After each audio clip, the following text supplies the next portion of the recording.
Welcome to the Future of Field Service. I'm your host, Sarah Nicastro. We talk a lot on this podcast about outcomes-based service. Today, we're going to be talking about outcome-driven innovation. I'm excited to welcome to the podcast today, Tony Ulwick, who is a strategy expert, innovation thought leader, author of 2 books, Jobs to be Done, Theory to Practice, and What Customers Want, as well as the founder and CEO of Strategyn. Tony, welcome to the Future of Field Service podcast. Sarah, thank you so much. I appreciate it. Absolutely. Anything to add to your bio? Do you want to talk at all about sort of your background, your journey, and any context for folks? Sure. I think talking about how I started my interest in innovation is interesting because it came out of necessity. I was working for IBM at the time. This was back in the 1980s, and I was part of a team that was going to change the way people did home computing. Mm-hmm. It was a big promise. It's a product called the PC Junior. The only problem with it is the day after it was introduced, the headlines in the Wall Street Journal read, "The PC Junior is a flop." Mm. and it was. And it got me really wondering about, how a company like IBM, with all its vast resources, could invest in something that turned out to be a flop. And the funny thing was, well, not funny, the horrible thing was, it took us a year to reconcile that it was a flop, pull it from the market. It was a $1 billion failure. Mm-hmm. So it got me very interested in thinking through, well, how can we avoid this? I didn't realize at the time that this was a problem that existed across every company. Mm-hmm. I thought it was an isolated incident, but it's not, of course. And I've spent my career working through better ways to innovate and creating an innovation process that would help you conceptualize products that are going to win in the market before you start developing them, instead of finding out after you launch them that mm-hmm. they failed. Yeah. It's interesting, though. A lot of the conversations that I take part in or hear around innovation, we talk about the fact that failure is a part of the process, right? So was it that it was, that far along and that big of a failure that you kind of felt some emotion around? Or what are your thoughts on, failure being a learning opportunity, not something to completely avoid? Well, the way I like looking at it is, if you fail, certainly you're going to learn something from it, but why wouldn't you try to avoid failing? Right? Mm-hmm. I don't believe that innovation has to include failing, because you know what you're trying to do when you're innovating, right? You're trying to create products that will, in our terms, help people get a job done significantly better. Mm-hmm. So if you've come up with an idea that doesn't do that, then why would you pursue it, right? Mm-hmm. Or if you can prove that the concept that you came up with does get a job done a lot better, well, that's going to give you the confidence of knowing that it's more likely to win in the market. Mm-hmm. So some very basic things we could look at here to help avoid failure. One thing I find interesting is, even to this day, a lot of companies don't consider innovation to be a process, mm-hmm. which I find interesting. And of course, the innovation success rates are quite low, and it's just assumed that failure is part of this, and you can't turn innovation from an art to a science. There's just too many unknowns. There's too many variables that can't be controlled. And this is the thinking I've been through for the last 30 years. Mm-hmm. What are all those variables that are causing failure, and how do you control them? Because if you could turn something that seems random and unpredictable into a scientific process. And mm-hmm. that's exactly what we've done. Okay. So, and we're going to obviously talk more about that, but you mentioned, sort of the art and science aspects. So to you, is it a combination of both? Not really.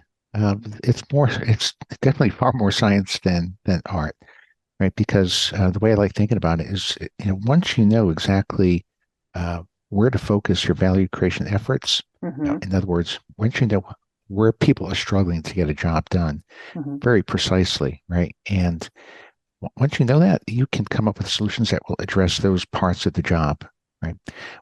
We rarely, I'd say never, we have never run into a situation where companies say, we don't have any ideas. That people don't say that, right? They Mm-hmm. usually say, we have so many ideas, we don't know which ones to pursue. And so now we're doing idea management, and they think about innovation as an idea management exercise, right? I don't think about it that way. What I think about it is more like a problem solving exercise where people are struggling to get a job done. Let's figure out how to help them get it done better. So if Mm-hmm. we know precisely along what dimensions they're struggling, we can focus our creativity on those dimensions and solve them. Mm-hmm. A quick example, we worked with Bosch, helping them enter the North American circular saw market.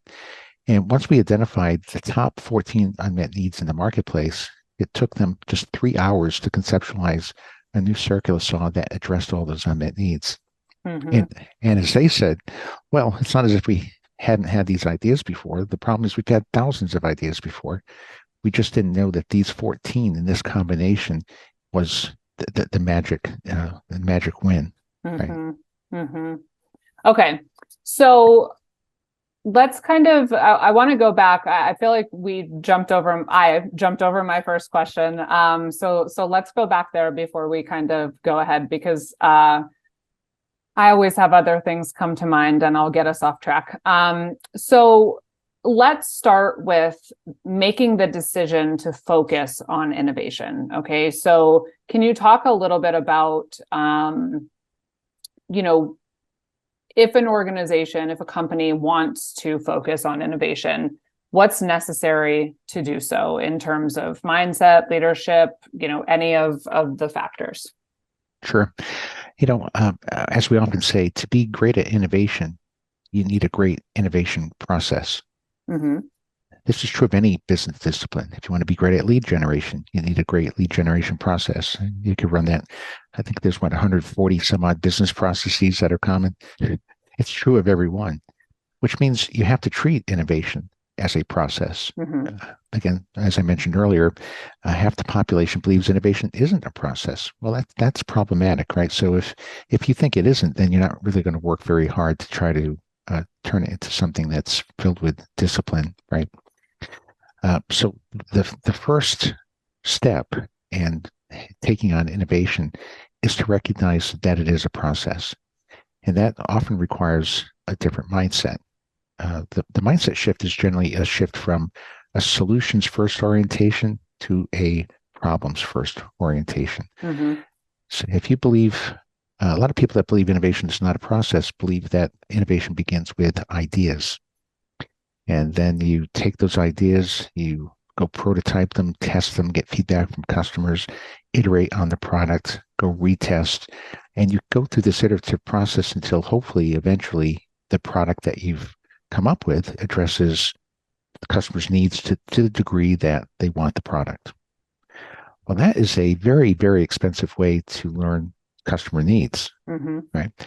The other approach is a problems first or a needs first approach, where the goal is to understand the job the customer is trying to get done, break it down into its component parts, understand how they measure success along each step of the way, and figure out where are they underserved in getting the job done. Mm-hmm. All this can be done with precision. And as I mentioned, if you know the top 14 or 15 or 20 unmet needs in your market, then you can focus on them very specifically and help come up with a solution that helps people get the job done a lot better. Mm-hmm. So I think just that mindset shift and knowing that that's possible is the first step. Okay. I'd say the second step is then get everyone on board with an innovation process that aligns people in the organization. Mm-hmm. So everybody can be rowing in the same direction, focused on value creation, and so they're not debating what market they're in or who their customer is or what a customer need is. But if they agree on all that, then they can sit and debate what is the best solution for my customer to solve that particular problem. So it's a transformation. You're shifting a mindset where people don't agree on what a need is to the entire organization agrees on what the needs are and which are unmet, and now we're debating the best solutions. That's where you want to get the organization. So I should mention, Sarah, we've done a lot of research on these very specific questions, and we find that in over 80% of product teams, they don't agree on the best way to define a market. They define a market as a product or a technology or a geography or a vertical or a persona or a use case or so on. Over 90% of product teams don't agree on what a customer need even is. Is it an exciter, a delighter, a feature, a value driver, a specification, a requirement, a pain, a gain? We've heard all these terms used interchangeably as if any input into this process is going to yield a great result. And of course, that's not true. We know that over 80% of product teams don't agree on the best way to segment markets. So they segment generally around personas, use cases, demographics, psychographics, attitudes, and these are all done as proxies for segmenting around unmet needs. Because the goal of segmenting is to find groups of people with different unmet needs. But companies don't segment around unmet needs because they can't agree on what a need is.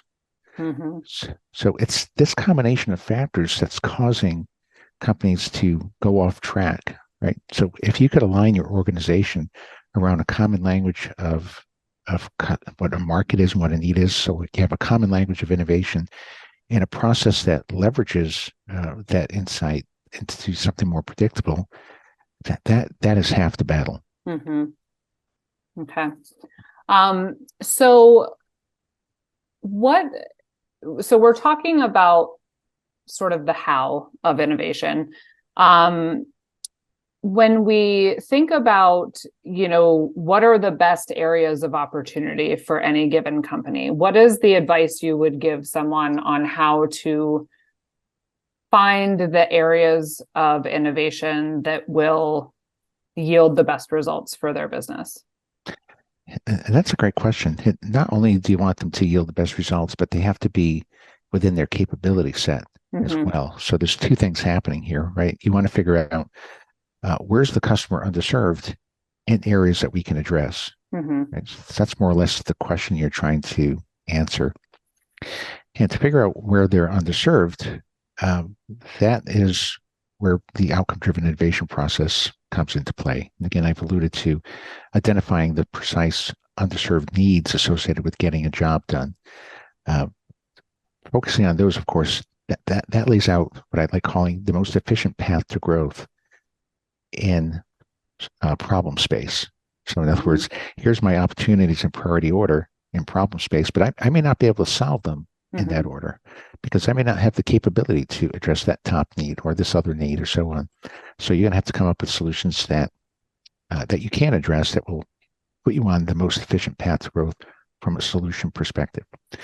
But there are some general rules of thumb that we follow that lay out the best ways to grow. So, for example, and it's always growing from the core, because this is where you have the greatest set of capabilities. So most products get only part of a job done.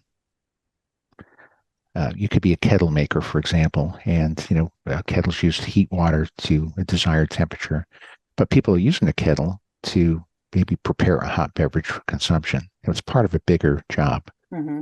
So the market isn't the kettle market. The market is a group of people who are trying to prepare a hot beverage for consumption, right? So if you take that as an example, you can grow from the core. You can say, okay, I'm a kettle maker today, and I can focus on heating water to the right temperature better than anybody else.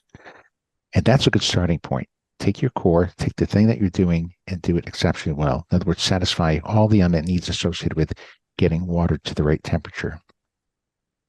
Once you've accomplished that, you can look adjacent. You can say, well, what's the step that comes before heating temperature to the right water, to the water to the right temperature, and what is the step right after it, after we've heated the water to the right temperature, and say, well, can I get more of the job done? Right? These appear to be adjacent markets, but they're really part of the market as the way the customer defines it. Right? Because they're trying to create a hot beverage for consumption.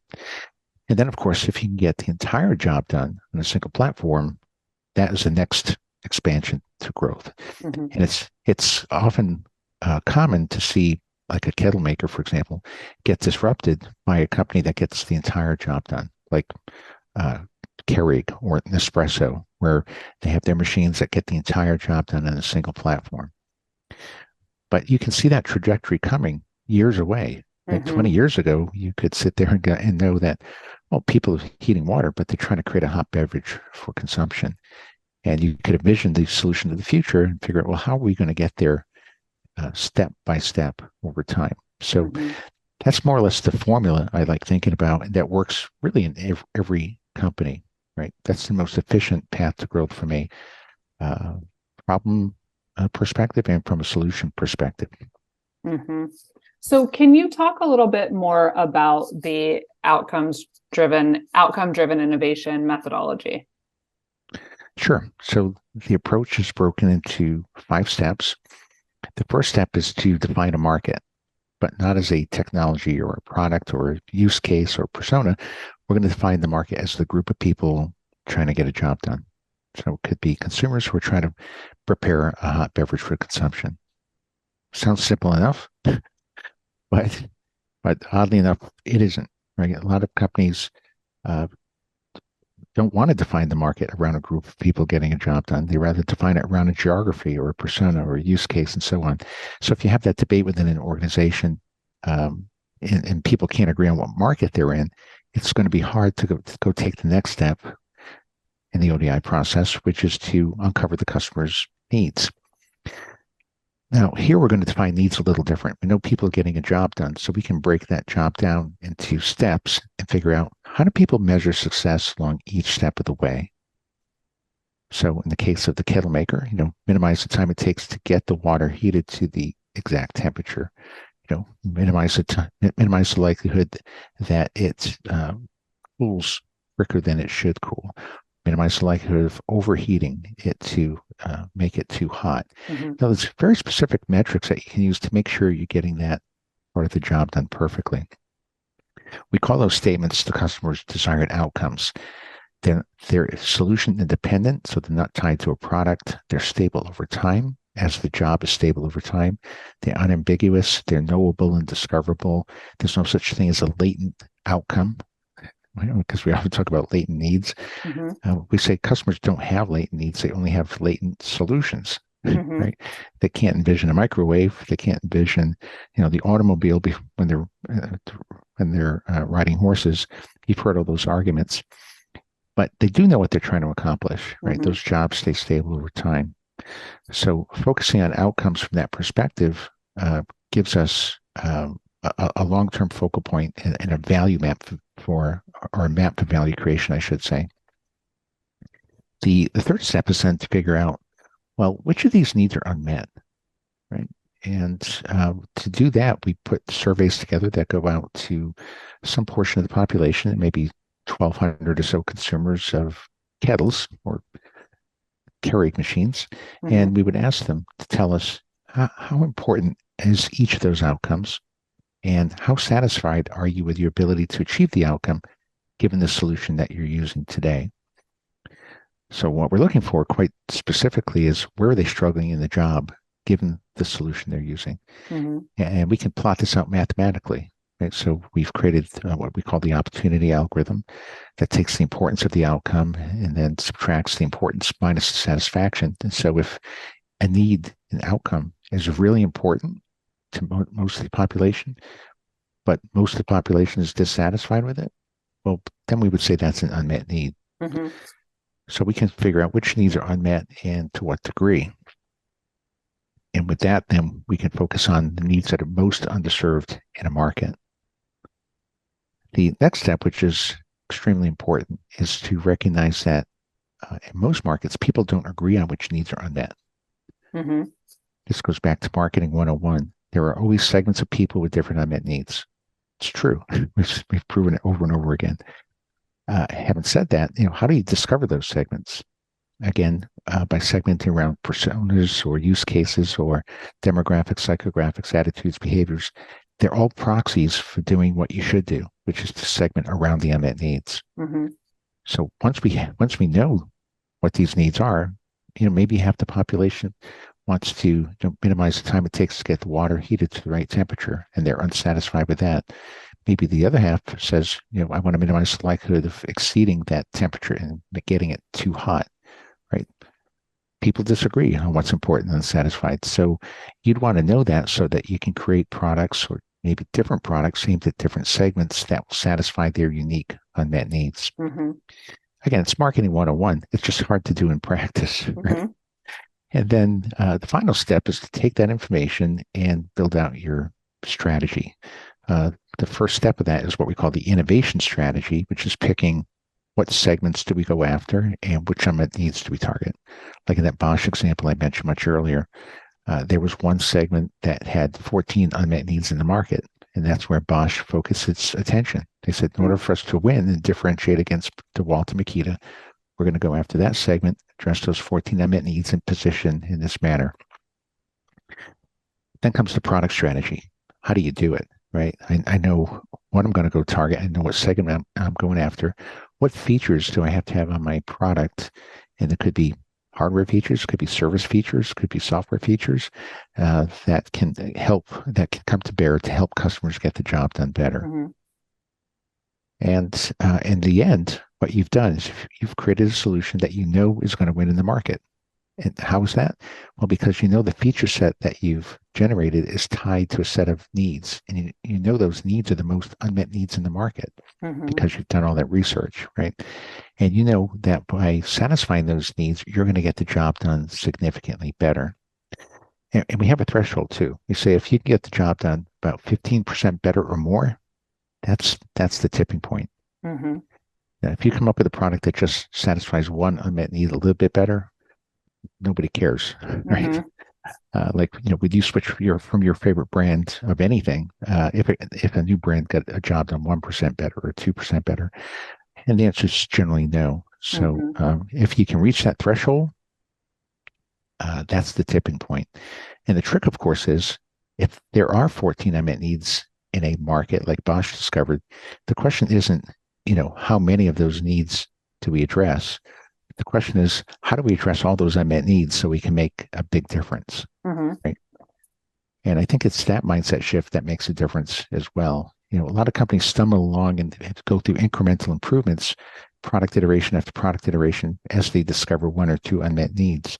But to the customer, they're never getting the job done a lot better, right? So they can't go with an upcharge in their price and execute on a differentiated strategy. They're stuck more in a sustaining strategy, adding features, maybe even adding costs, but not really increasing their profits. So that's a dangerous position to be in.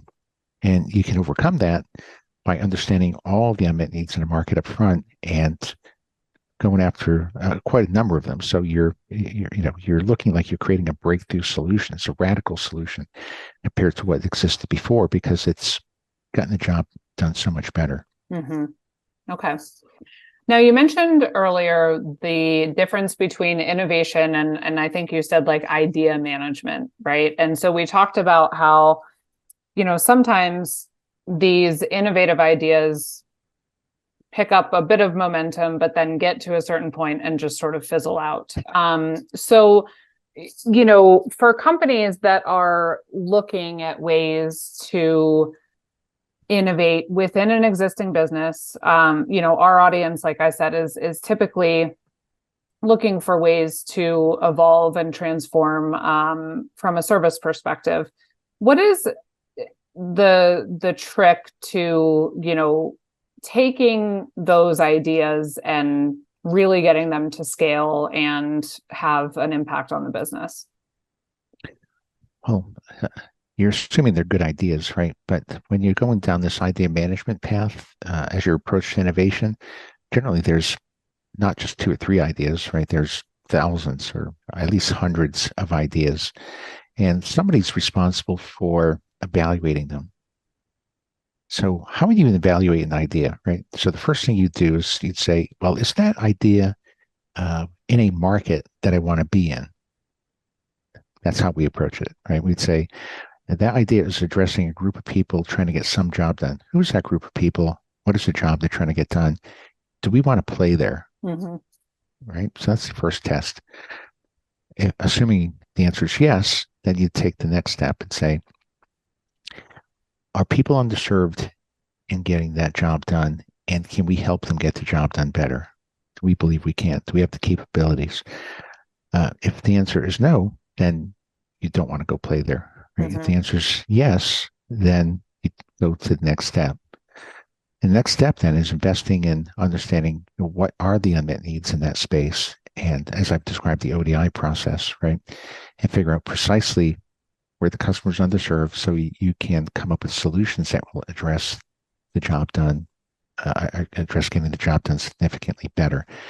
It, it may be that the original idea that you had really does the trick and it gets the job done a lot better, or it may be that it's getting part of the job done well, and that you need to enhance it. So you build on that idea so it turns into something that will get the job done 15% better or more. But what we're doing here is we're trying to move this ideas first mindset into a market first mindset. In other words, don't start by saying, "Hey, I have this 1,000," or I think in Bosch case it was like 10,000 ideas. I know IBM at one point had an ideas database of 100,000 ideas in it. What do you do with all that, right? So what you'd rather do as management in an organization, instead of saying everybody have lots of ideas and we'll figure out which are good, what you want to do is say, we want to go after this group of people who are trying to get this job done. And here are all their unmet needs. Now, organization, go out, figure out ways to satisfy those needs, and we can be successful in those markets. That's how it should work, right? And so organizations who become outcome driven follow that kind of thinking, right? Pick the markets that you know are attractive. That way, you're playing in the right ballpark. You know where to play. ODI helps figure out how to play to win, and then you can go on to be successful from there. Okay. So the piece about identifying the unmet needs makes perfect sense. What I'm wondering though is, a little bit more about the process of let's take the Bosch example, right? So with Bosch, they had this group of people for whom shared this 14 unmet needs, and they decided that was a good fit for them strategically to go after, right? So what happens then from that decision to kind of keep them on track through execution? Yeah, that's a great point, because teams can easily get derailed once they start developing products and go off track. I think the beauty of having a set of metrics like these outcomes that we talk about to guide your decision-making process and the trade-off decisions that you make through development are absolutely critical. So if you know that like in the case of Bosch, people are trying to minimize the likelihood that debris flows up in their eyes when they're making a lengthy cut, or they're trying to minimize the likelihood that the extension cord gets caught on the piece of plywood as they're leaning over making a cut, or there's very specific things, right? So if you know those are the metrics, that helps guide you even in development. So all the way through launch. So you can conceptualize the product up front that you know is going to win, but it's only going to win if it satisfies those outcomes. So it's often the case that when we go into development, we turn the concept into a product specification or a product requirement that gets acted on with this added information, right? And we can even add to it, like minimize the likelihood of the debris flying up in the user's face. Well, what is the likelihood of that happening? Is it 100%? Does it always happen? Does it happen half the time? And you can quite literally measure it. Engineers can set up an experiment and say, oh, it used to take this amount of time to get this part of the job done, and now it takes this much time. We've made progress. It's measurable. Yeah, I guess I'm trying to think through this in the service context and a service example, because obviously a lot of that is far more intangible than, product specifications and, some of those types of measurements. I don't know if you have any thoughts on that. Sure. So let me give you an example.